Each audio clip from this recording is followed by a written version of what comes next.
Hello all and welcome back. Today we continue the ranking of the MCU phases and we're now on Phase 4 and we're including both the movies, series, and specials. Remember guys, just my opinion and not the right opinion. Last place, I Am Groot Series 1. It's a fun animated series for kids. I enjoyed watching it and it made me laugh. Rocket Raccoon cameos, which is cool. Animation is gorgeous, but that's all I can say about it as it's not for me. 17th place, Guardians of the Galaxy Holiday Special. Like the previous entry, this is a good fun. It's not something I revisit, but if memory serves, essentially at Christmas, the Guardians of the Galaxy attempt to kidnap Kevin Bacon. It made me laugh, but again, not something to revisit. Wish there was more to it, like a villain as well as more setup for the final Guardians of the Galaxy movie in the trilogy. 16th place, the Ms. Marvel series. I absolutely think that Ms. Marvel herself is perfect, from the casting of Iman Vellani, the costume, and her writing. The problem is, I found this series bland. Damage Control and the other villains suck, and I couldn't get into episode 4 and 5. But the finale was awesome. Also hate the fact they made her a mutant, not an inhuman. 15th place, The Eternals movie. The Eternals is a decent movie, but I found the Eternals themselves hit and miss, with some good and some just bland, Icarus himself being the highlight. The action, costumes, effects, and soundtrack are all good, and the Celestials looked awesome. But the movie is a bit too long and a bore in places. 14th place, the She-Hulk series. A serious mixed bag. She-Hulk herself is perfect from look, personality, costume, and casting. Titania and others as villains are cool, and the action and some of the CGI is decent in parts. Loved seeing more of Professor Hulk as well. The highlights of this series are the opening episode with She-Hulk's origin and her fighting her cousin the Hulk, and episode 8, which has Daredevil grand return to the MCU. This time in his original yellow comic costume, and great setup for the finale. But the finale is terrible and just a meta waste of time.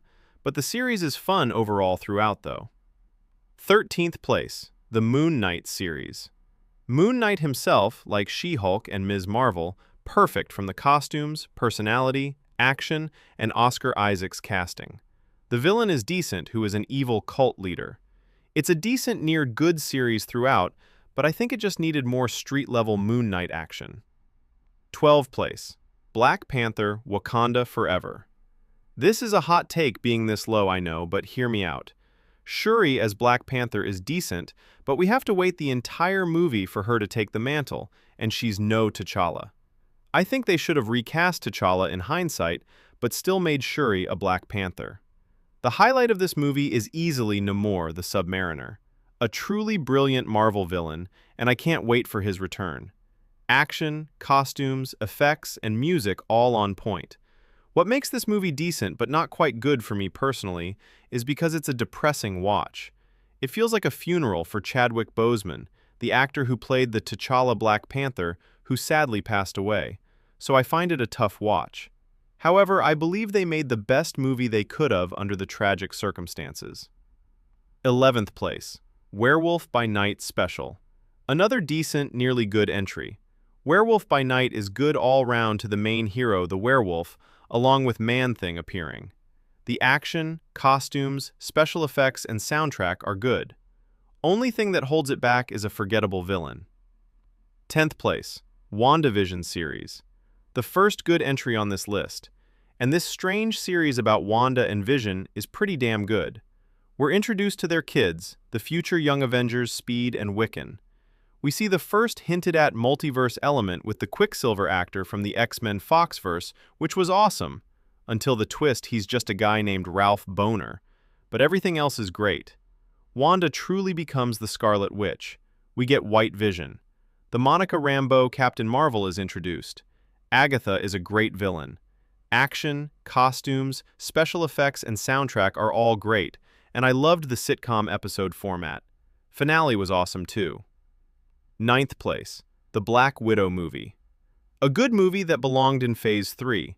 Black Widow not only is a great solo story for the Natasha Romanoff Black Widow, but we're introduced to the Yelena Black Widow, who, hot take, I prefer, and love her later MCU appearances. Red Guardian is awesome and hilarious, and Taskmaster makes for a decent villain along with Ray Winstone's character. The action, costumes, special effects, and soundtrack are all good. It's overall a really good, nearly great movie. But the fan edit Black Widows is better, so shout out to that. 8th place, The Falcon and the Winter Soldier series. Very underrated and important to the MCU overall. Falcon and Winter Soldier are an amazing duo, with Falcon becoming the new Captain America by the end, and Winter Soldier coming to terms with his past. Baron Zemo is given his classic comic balaclava, which redeemed the one thing about the Captain America Civil War movie I didn't like. It has a great villain with the John Walker Captain America, who would go on to become U.S. Agent. The Flag Smashers, Power Broker, and Batroc the Leaper are decent too. The action, costumes, special effects, and soundtrack are all good. Overall, a really good series that deserves a lot more love. 7th place, Thor, Love and Thunder. I know this seems high, but I always have a blast when I watch this movie. Taika Waititi, who did Thor Ragnarok, easily the best Thor returns for this, and despite me being a little disappointed, like the previous movie, it's very watchable and fun, and I think it has a good story overall.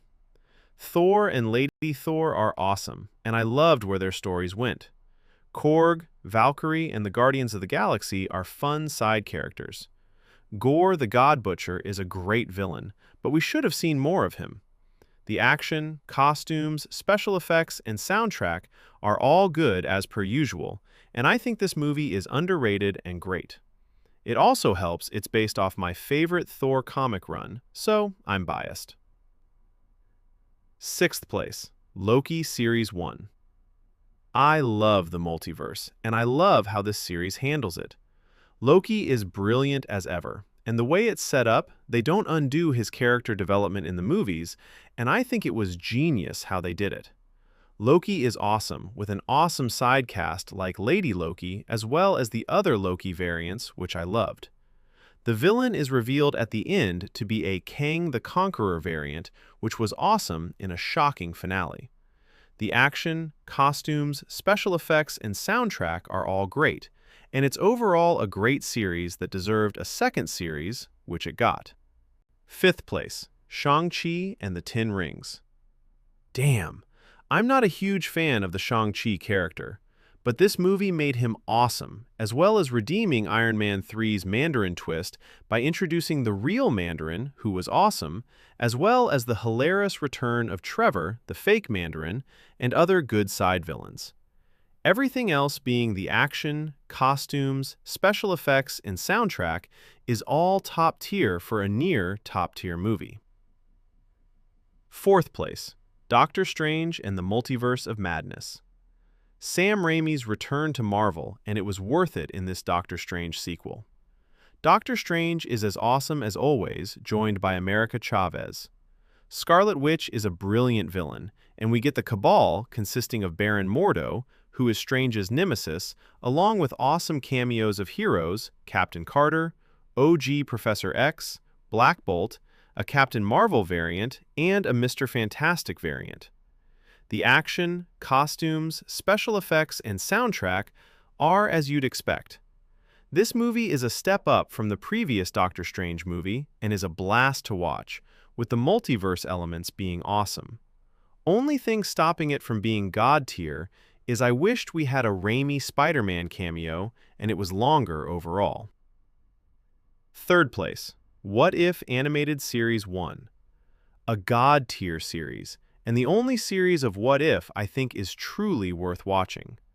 All the MCU favorites are in this in terms of heroes and villains, and the stories and epic multiverse Avengers finale perfect with perfect animation. Also, shout out to Ultron return and making him fulfill his potential. 2nd place, the Hawkeye series. Another God tier entry. Jeremy Renner Hawkeye is joined by the new young Kate Bishop Hawkeye, and they have a perfect relationship. The awesome Yelena Black Widow returns. Echo and Swordsman are introduced. The Kingpin, who is the main surprise villain, epically returns. This is truly peak MCU content all round, and it makes for a good watch at Christmas time. Top place, Spider-Man No Way Home, and its extended edition. A top 10 movie of all time for me. An epic, perfect Spider-Man multiverse movie. The story has all three of the modern great Spider-Men, Tom Holland, Andrew Garfield, and Tobey Maguire, teaming up to battle some of their greatest enemies, Green Goblin, Doc Ock, Sandman, Electro, and the Lizard, in epic fashion. It has an emotional gut punch of a story and is a dream movie I never thought we'd get to see. The action, especially seeing all three Spider-Men team up in their best versions of their costumes, is amazing. The soundtrack, too, is amazing. Everything is amazing. Doctor Strange is present throughout the movie and is great as usual, and we have cameos from Wong, Venom, and some figures of other Spider-Man villains. A perfect Spider-Man movie that I believe they will never top. Thanks for tuning in. Drop your thoughts in the comments below. Follow me on Twitter at EasyNerd93. Don't forget to like and subscribe. And as always, this is the Easy Nerd, signing off.